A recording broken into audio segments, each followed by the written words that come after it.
going to be making a tri-chocolate mousse. 3 kinds of chocolate: white chocolate, dark chocolate, and milk chocolate, all in the same dish. Well, we have to start off with some heavy cream. I have 3/4 of a cup of heavy cream, and I'm going to put this in a saucepan. And I'm going to put it on my burner, and I'm going to heat it up. We do not want this to boil. I just want it warmed up and so that it has little bubbles. So while that's doing that, in a large bowl, I'm going to take 4 egg yolks. Get those all in there. And 3 tablespoons of sugar and 1 teaspoon of real vanilla.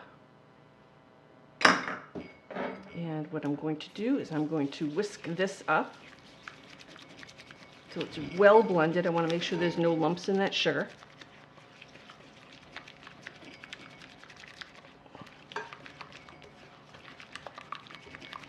Okay. And now all I have to do is wait until that cream gets warm. You can see the cream just has a little bit of steam coming off of it. So that's the time I want to remove it. And now we're going to temper the eggs by adding a little bit of this cream mixture to the egg yolks. We don't want to add it all at once because that would be scrambled eggs. So in the beginning, we want to be really, really careful. Very, very little.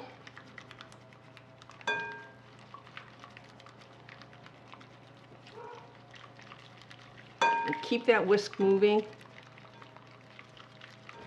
blending it well. Now I can get a little bit more daring and add more.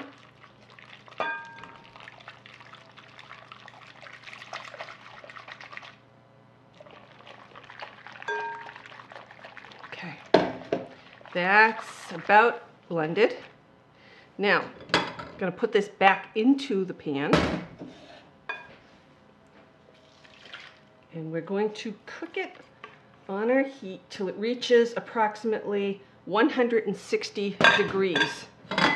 If you don't have a candy thermometer, it would be a good idea to get one if you're going to be doing an awful lot of baking or candy making. So I have a rather large one here. Put it on. And the thermometer should not touch the bottom of the pan because that will give you a false reading. It will read warmer than it is. So right now, I'm at 128 and climbing. And you want to have another bowl ready with a fine sieve, because you're going to sieve it just in case there's any little scrambled eggs that happened while you were cooking it.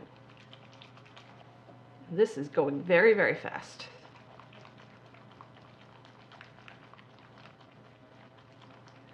Okay, that's it. So now we're going to pour this in to our sieve. Get it all in there.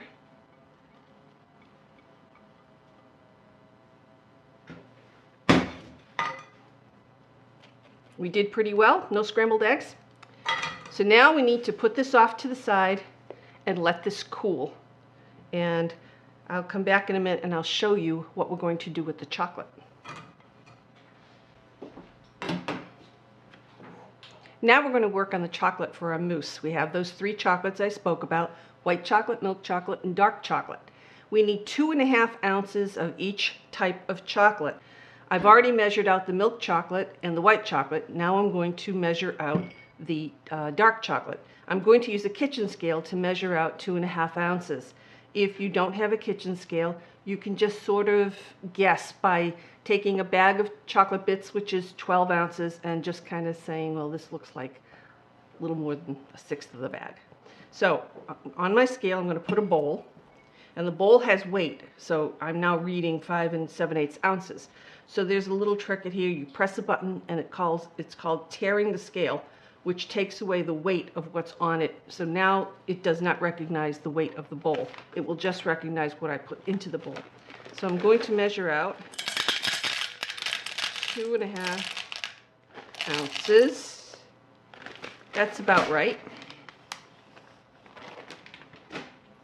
And I have going here I'm doing it all in metal bowls because I'm going to do them over a water bath, which is, this is approximately 1/4 with water, and it's steaming, not boiling, and it's going to slowly melt my chocolate so it just becomes a very nice smooth chocolate. So I will do that with all 3 of those chocolates, and when they're all melted, then I'll show you how we're going to start adding that custard mixture that we already made.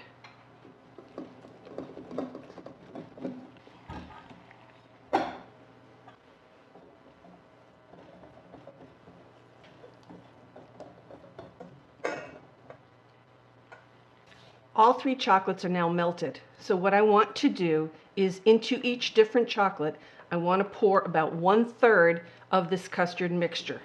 And I'm just going to eyeball it.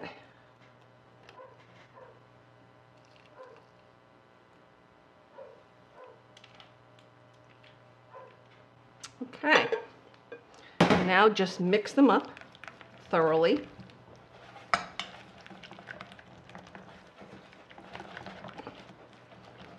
And what we're going to do is when I finish mixing these all up, we are then going to put these aside until they cool completely. So we can't move any further until then. And then we'll be adding the cream and then making the dishes up, and it's going to be really, really pretty.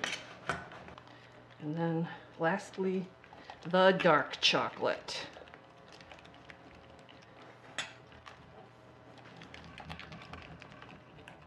Smells wonderful. I love the smell of chocolate. I like to eat chocolate too, but I really love the smell of it. Especially the darker chocolate has much more aroma, I think, than any of the other chocolates.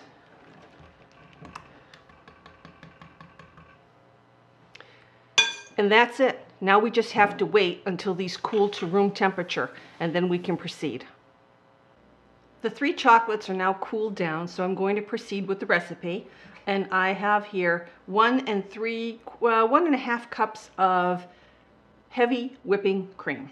And I'm going to put it into my mixer. No one said this was a diet dessert. This is the holidays. We're not counting calories.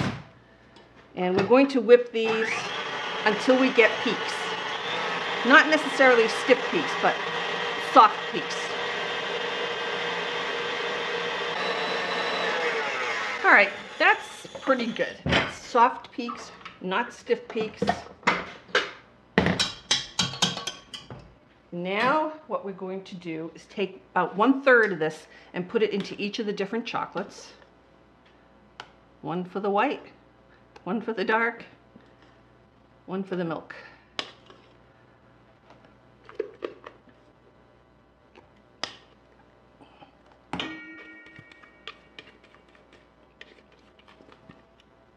See who's got the least amount. Kind of missed over there. There we go. Now folding it in. We don't want to whip it in, we want to fold it in. So this takes probably the longest. You could easily double this recipe if you wanted to. Depends on how many people you have coming over. Okay, now to the dark.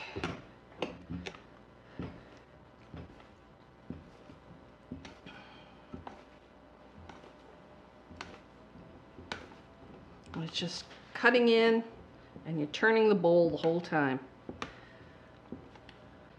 Okay, that's about it for that one. And now the white. Go. The white chocolate almost looks like lemon.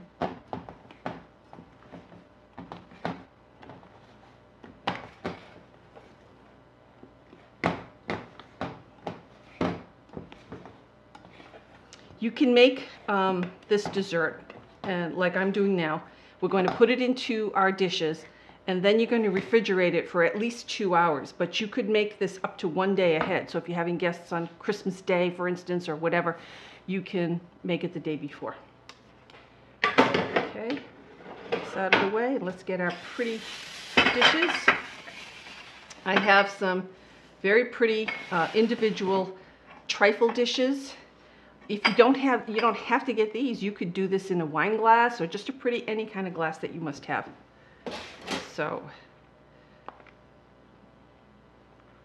clean off. Trying to figure out how I'm going to lay this. I think I'm going to put the dark on the bottom, and then the white in the middle, and then the milk on top. Okay.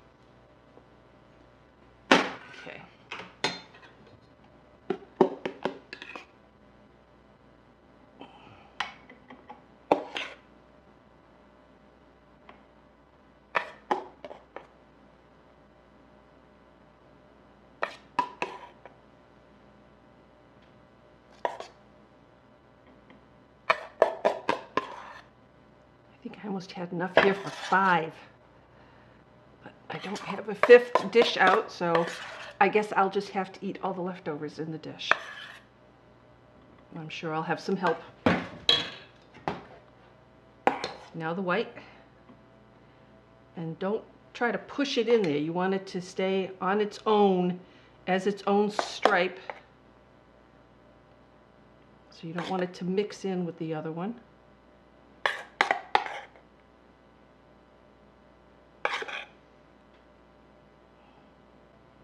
Okay, and last but not least, our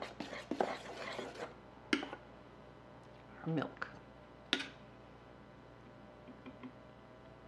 I'll have to wipe that side of that dish because I made a little bit of a mess over there.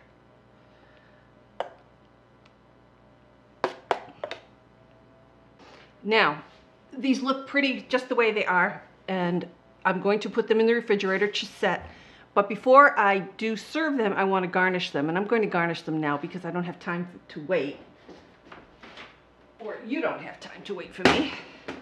Put a little bit of grated chocolate on the top. This is in dark chocolate. Just a little.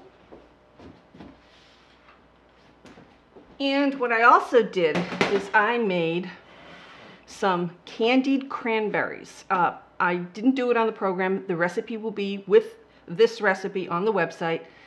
It's just made a sugar water. You put the cranberries into the sugar water, put it into a refrigerated container with a tight lid, leave it overnight. In the morning, drain them and roll them in sugar. These are best eaten the same day that they are made.